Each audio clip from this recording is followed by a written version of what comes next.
কোরবানি কার উপর ওয়াজিব? নেসাব পরিমাণ সম্পদের মালিক যে ব্যক্তি, তার উপরে কোরবানি ওয়াজিব। নেসাব পরিমাণ সম্পদের মালিক কে? কাকে নেসাব বলে? নেসাব পরিমাণ, কোরবানির নেসাব এবং জাকাতের নেসাবের মধ্যে মোটা দাগে দুটি পার্থক্য আছে। জাকাতের নেসাব হলো 52.5 ভরি রূপা কিংবা তার সমপরিমাণ সম্পদ যদি কারো কাছে থাকে। আমার কাছে আজকে জমা হয়েছে 52.5 ভরি রূপার সমপরিমাণ অর্থ আমার কাছে আজকে জমা হয়েছে।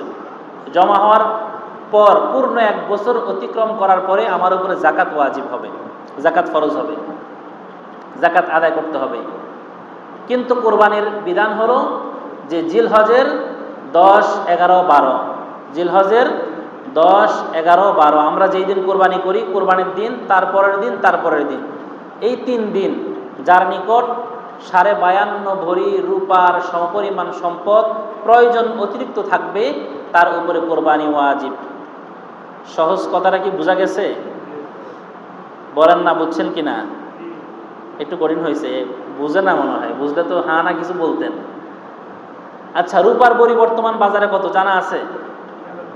কত? 3000। মাশাআল্লাহ, অনেক দাম তো রূপার। রূপা ব্যবহার নাকি করে না কেউ, তারপরও 3000 টাকা। যদি 3000 টাকা হয় তাহলে 3×50 1.5 লক্ষ, এদিকে হলো 52.5, আরো 2.5 ভরি করে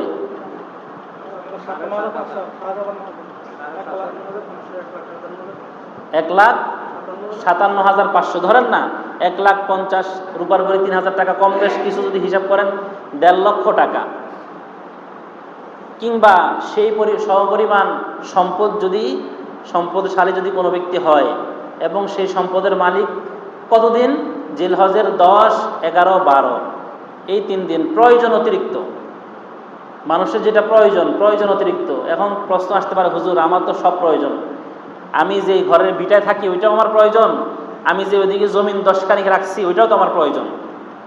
ওইটাকে প্রয়োজন বলে না, যেটা আমার ব্যবহারযোগ্য ওইটাই প্রয়োজন।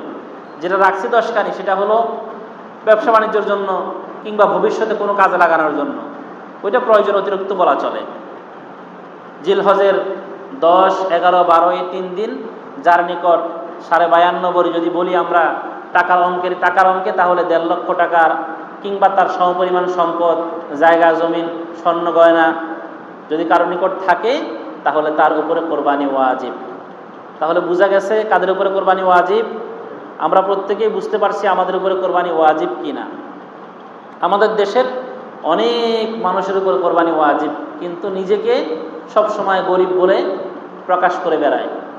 সবচেয়ে যে ধনী সেও বলে গরিব, যে হুজুর আমি গরিব মানুষ, বলে কি বলে না?